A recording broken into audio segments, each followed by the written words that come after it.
Hello, I'm Ronnie Eldridge. Welcome to Eldridge and Company. A couple of weeks ago, Jim Larocca was here as my guest, and we were talking about energy. Jim is really my authority for energy. He's now the chair of the Long Island Power Authority, but when I first knew him, he was the state's commissioner of energy. It's his topic and our concern, and I'm anxious to continue that discussion. So welcome again, Jim. Good to be here. We talked about all the different, why we're so reliant on foreign oil. We talked about some of the alternative sources of energy. And what I was particularly interested in was with the end results of the new sources of energy. But also, I don't understand, we went back to Reagan, and when you said that was when our dependence on foreign oil became so much. Began to grow. Right. But he was a great believer in deregulation. Why doesn't the deregulation, why don't the market forces work when it comes to energy? What is it? Energy, electricity? It's the heart of the question. Why don't markets simply allocate energy resources in the world? Right. All right. And Ronald Reagan believed that markets could allocate everything. And that's, I guess, theoretically true if markets operate freely. But let's understand that at the heart of the world energy system is something called the Organization of Petroleum Exporting Countries. Those are all of the oil producers in the Middle East, as well as Venezuela and other oil-producing places in the world. And they get together in a hotel room in Dubai or in Caracas or in the Caribbean or in Indonesia, and they sit around the room and they say, okay, you produce this much, you produce that much, you produce this much, and they expand and contract their production schedules based on their economic needs. And so what they basically do is they control the supply by agreement. If that meeting were to take place in the United States of America, it would be illegal. We don't believe in price fixing, price setting. We put cartels out of business. We call it a conspiracy. We don't like it in our legal system. But that is what is at the base of the petroleum system. Agreements among nations to limit supply or to manipulate supply to get a price effect. Ronald Reagan, when he canceled all of the work of President Nixon and Ford and Carter to try to rationalize our energy system, said the markets will allocate. Fine if the markets were free, and they were not. And you could argue forward from there, in one way or the other, almost everything that's happened has resulted from that misunderstanding or that misapprehension of how it works. By the time you get to the current President Bush, who believes in deregulation as a general proposition, we saw the effect of deregulation in the financial markets. This country, for a better part of a century, developed a regulatory structure for banking and credit and securities and all those things where consumers need to be protected, where markets have to be watched and all of that. When you put that out of business, you get the kind of result we got starting this summer and most of 2008. Because deregulation, witlessly done, produces these kind of results. Yeah. We got a good taste of how all this worked, not just in what happened to world energy prices, but look at the Enron story. Enron, during the deregulation vogue, went to California and started to manipulate the market there because it was now unregulated, and had the effect of jacking up the prices of energy, and they made a fortune. But how did they do that? It has to do with the way the deregulation, for one thing, was partial. So you had part of the old system, part of the new system, a failure to recognize how the markets actually worked going all the way back to OPEC. So what they basically did in these auctions that were created was artificially limited supply, or withheld it from the market as brokers of power in order to create a squeeze to jump up the price. They got caught, and eventually the whole thing unraveled. But in the meantime, and it cost the governor of California his job, and in the meantime, people paid dearly for that experiment in partial deregulation. And if I used to describe it as they deregulated all the wrong parts of this. Right, of the tell me the country in an OPEC. Well, there are all of the obvious ones that produce in the Middle East. The principal country in this hemisphere is Venezuela, which is 19% of our production, and then you have some countries in South Asia that are part of it as well. Is Canada part of it? No. So you have all these countries, and that then dictates a lot of our foreign policy? Well, sure. If we need Saudi Arabia, we're not going to do anything, as we said. As we've seen, Yeah. This is an anti-democratic, despotic regime Right. that treats women abominably, that really has no democracy. In the first Bush administration, we went to war in Kuwait to put the Kuwaiti royal family back in power. This is a country that says we believe in democracy around the world. We put a despot, part of the extended Saudi royal family, back on the throne in Kuwait. They didn't even fight their own war. And why do we do that? Would we have done that if we didn't need their oil? Of course not. Would we have gone into Iraq? Well, I think oil a concern in that?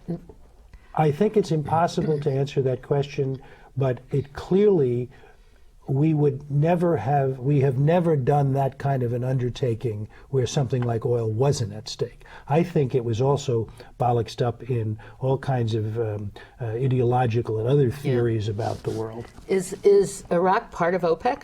Sure. And who meets with OPEC now from Iraq? The oil They minister have or whatever? They have an oil minister, they have an electric minister, they have a gas minister. The minister of electricity, by the way, for Iraq was spirited out in the middle of the night back to Chicago, where he'd really lived for the last 25 years. This is the guy that we put in when Ambassador Bremer was in charge. And he's accused of stealing somewhere between $2 and $6 billion during the brief time he was Minister of Electricity. You wonder where the money went. Yeah. You're also very interested in conservation. Sure. Nature, everything else. I saw this thing on some news program about the penguins going to the wrong place because the water has become warmer, and when they go to reproduce, they travel a certain way because of the Gulf Stream or whatever it is. And then you read that these animals are threatened by the incursion on their lands and their environments. So what are we going to do? Is this comes under the overall thing of environment? Well, sure. I've spent, now I'm chairman of LIPA, but I've been chairman of the Long Island Nature Conservancy for many years. I've spent a lot of time on this subject. The world is changing. The climate is changing. We saw in the recent debate some attention to why it's happening, but clearly this overwhelming weight of science is that it's man-made activities of putting heat and hydrocarbons and emissions into the atmosphere that's changing the whole ecological balance. And that has an effect on virtually every species.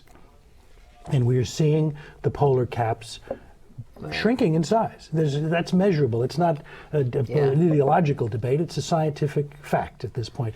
And as that happens, there are all kinds of unfortunate consequences. The animal cycles that are instinctive and cyclical and tied to temperature signals that they read and so forth, all get bollocksed up. We're seeing behaviors in whales and dolphins and other fish species. We're seeing, look here in the Northeast, the effect on all the fisheries up and down. Some of that's because man is taking too many fish. Others are because the patterns of the Gulf Stream have changed and the temperatures have changed. So, yeah, this is all connected. And the bears are coming closer to your house, and there are more deer than ever. And some of that is a consequence of our public policies to protect these species. Maybe we protected them a little too well, like in Florida, where they're now climbing up on your back lawn and eating your dog or something. But the fact is we have changed the balance by our heating up of the atmosphere. And that has to be addressed on a worldwide basis. And it was the United States of America that refused, under George Bush, to sign the Kyoto Treaty, which most countries saw as a vital first step in trying to bring to heel what we are doing to the atmosphere, and hopefully a re-examination of that. Does the United Nations have an active role in trying to do that? They should, and they do, but the United Nations has only what authority it is granted by its member nations. And while the U.S. was the odd man out and denying first the existence of this problem and then refusing to participate in the treaty resolution to get a protocol put in place to try to address it, we haven't really played our part. Displaying so little interest in the United Nations as a concept. I always think that's one of the saddest things that have happened in recent years is the attitude that we have towards the concept of the United Nations. It may not be much, but it's all we've got. Yeah, it is, and it's important, I think. Yeah, it's crazy. We're jumping around, but it's all right. Let's go into the new sources of energy and green jobs. Are these sources of energy going to generate enough jobs to really improve the economy or to substitute for some of the manufacturing jobs that we lose? Or depends on what you're talking about, but sure, they can. Which ones are most labor intensive? Well, certainly the prospect of significant increase in the use of solar power for residential use brings with it an enormous amount of infrastructure and manufacture that has to be created.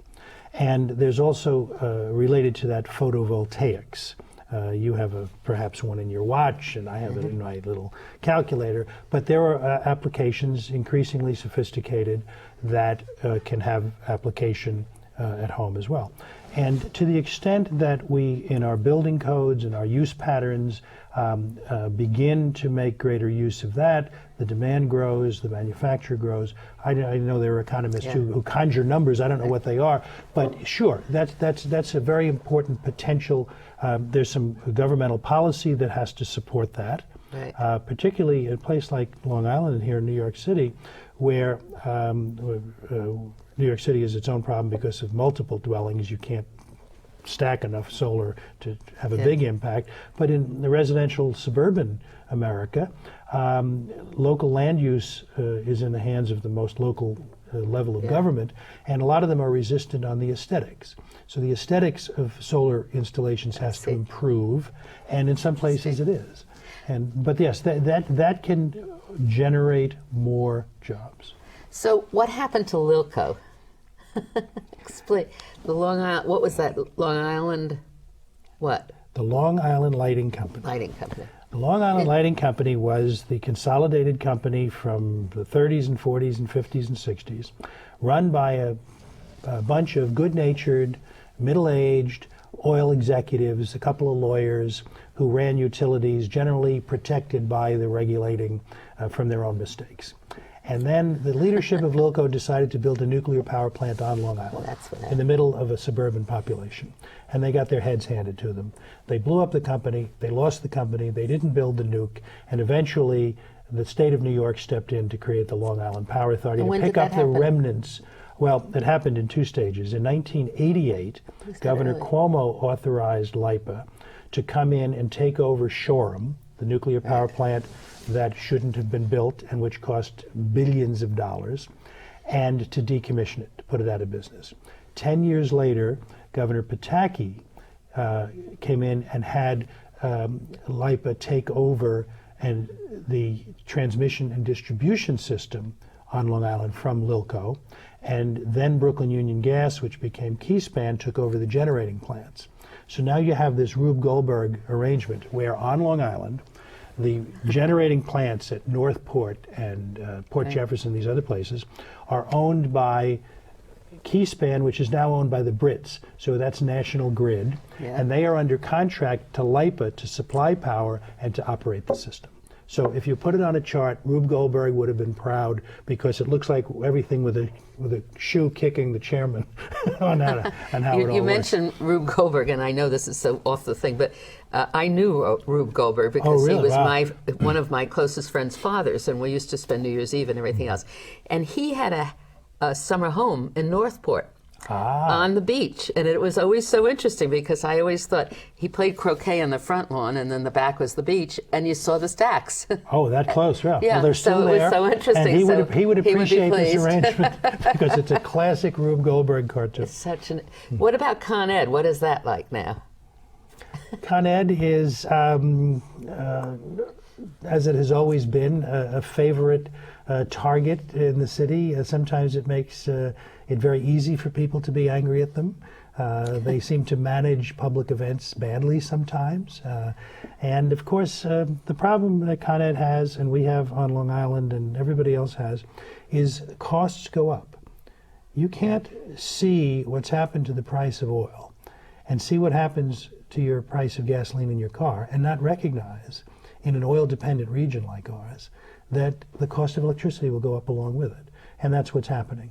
I like to point out that LIPA has done a better job of regulating costs, but we're not in competition with Con Ed. Con Ed has its own set of problems. There's a different tax structure, for one thing, in the city. But all Americans, all New Yorkers have to understand that in this world of ever-escalating petroleum prices controlled by OPEC, in this non-market market, that as long as prices go up, your cost of electricity will go up, and that brings us all the way around to what you can do about it.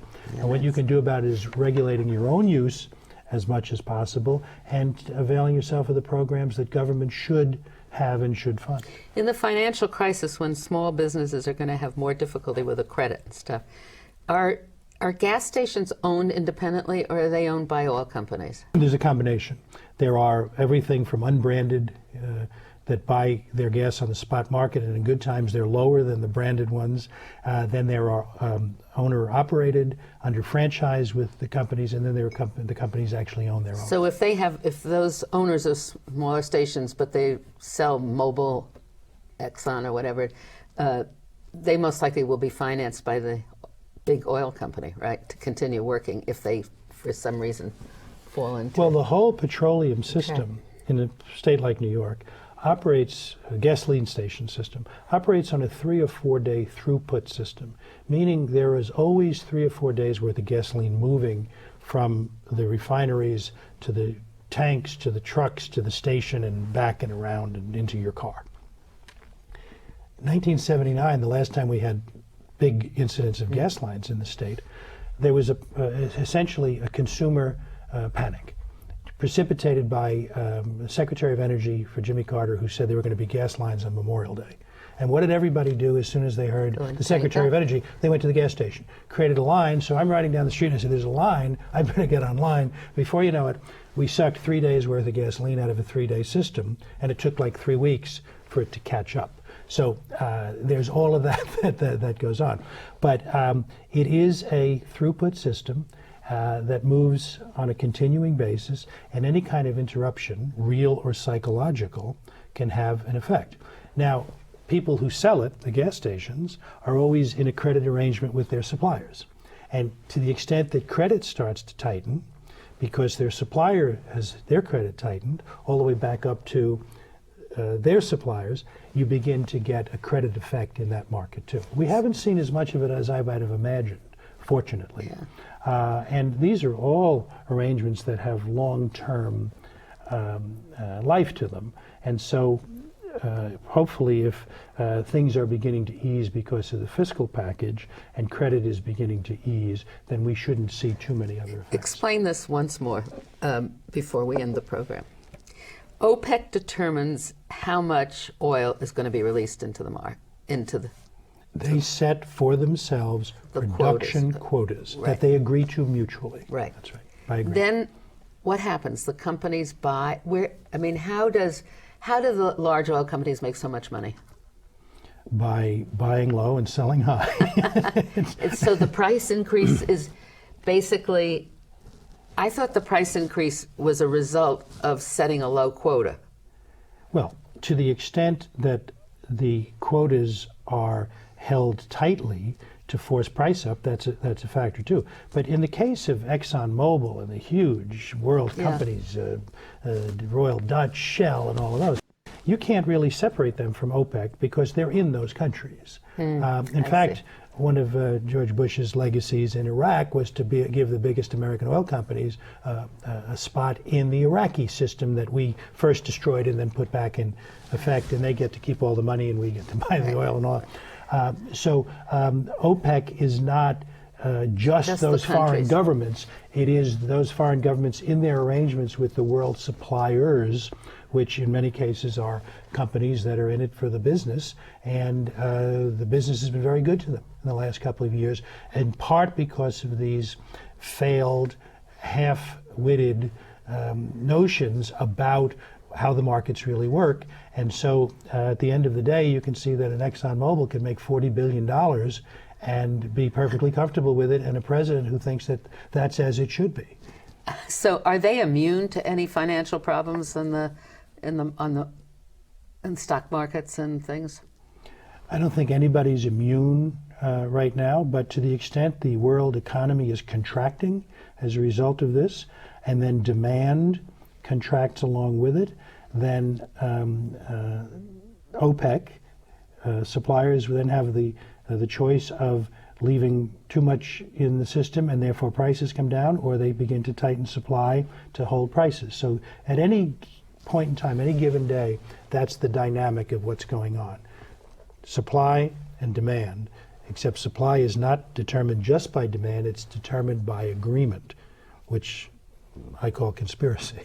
So you can make a continuous line from OPEC through the different steps to the Ford plant in Michigan. Joel, everything at this point in our world economy, everything is connected to everything else. It has been probably longer than we realize, but now that it's sort of connected at the retail level, where Long Islanders now, when they pay their gas bill, their natural gas bill, to a company called National Grid, that company's in Great Britain. Upstate New York, the old New York State Electric and Gas Territory, is now Iberdrola, which is owned by the Spanish. So everything in the world is being globalized right under our noses. And so and that maybe is a good thing. The more commerce that people do together, maybe the less likely they are to fight, I don't know. But one of the consequences is that everything has an effect on everything else, the more tightly interwoven all the pieces and they are. become so interdependent, but also the larger forces exert more influence, right? Well, sure, and I think what we're seeing in this financial thing is we've seen fewer and fewer larger and larger financial institutions. Citicorp is bigger than most countries. ExxonMobil is bigger than most countries. Bank of America is bigger than most countries. And so with fewer and fewer players who are bigger and bigger and have that much economic control, hopefully they do the right thing. But boy, it gets harder and harder in a world economy where their capacity to act is not regulated by any one government. We're in a whole new world. And ideally, it's a good world, but it bears watching. So let's summarize our programs. A lot of things that we need to do, we as individuals can do and should do. And should do. Right. That means we should use less electricity, less gasoline. What else can we do? Well, the fuels that we consume, we should just be more intelligent about it. And properly done can not necessarily diminish lifestyle. You just have to be more thoughtful about it. What government can do, for example, is give you a better rate on electricity late at night, so maybe you run your washing machine in the off-peak hours, so you get a time of day pricing. So there's an interplay between the two. But a lot of consumer choices coupled with a lot of intelligent government policies, and then finally I would say government, where government helps with the investments in energy saving as well, because we all benefit from it over time. So it all needs to fit together. And then what we talked about before, but we haven't talked about in this program, was the new tendency to build higher and higher increases the use of power. Buildings higher and higher. Tall buildings, because we've got the elevators, you've got all the different needs that are larger. Would we spread out more? New York has celebrated its boom now for recent time. In the city, I've never seen it more vibrant than it is right now. But you have to recognize every time you see one of those things going up, it is going to consume electric power, and that's going to come from somewhere. And they may have a more efficient system, they may have better computers regulating the use of energy in the building, but net, they're using more power than there was before. How much power does a computer use? More than you think, because most people, I've been instructed by my kids to never turn off my computer. And now that they're older and maybe paying their own electric bills, they might have a different view of the matter. But a computer has a cooling element in there, and it's consuming electric power. and you see some of these office buildings, most of these office buildings in New York seem to stay lit all night, and a lot of them will leave their computers on all night. You can see the screens as you go. And so those are choices that are being made in our economy by business owners, by business users, and that's within our control to self-regulate. And I guess when the price gets high enough, we start to do those things. Yeah. And not all of this should involve government saying to you, stop using so much power. Government shouldn't have to tell you to do what's in your own interest. So do you think anyway. we're going to be able to accomplish that? I think national leadership on this is very important.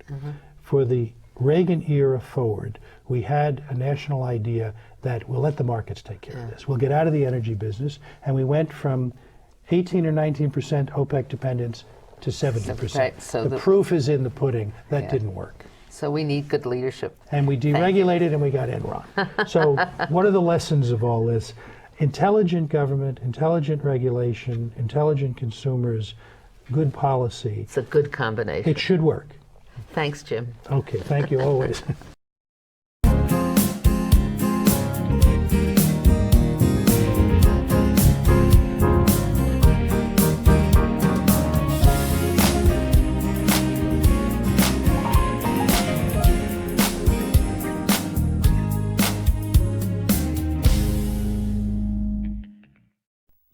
If there are any people you'd like to hear and topics you'd like us to explore, please let me know. You can write to me at CUNY TV, 365 Fifth Avenue, New York, New York, 10016, or you can go to the website at cuny.tv and click on Contact Us. I look forward to hearing from you.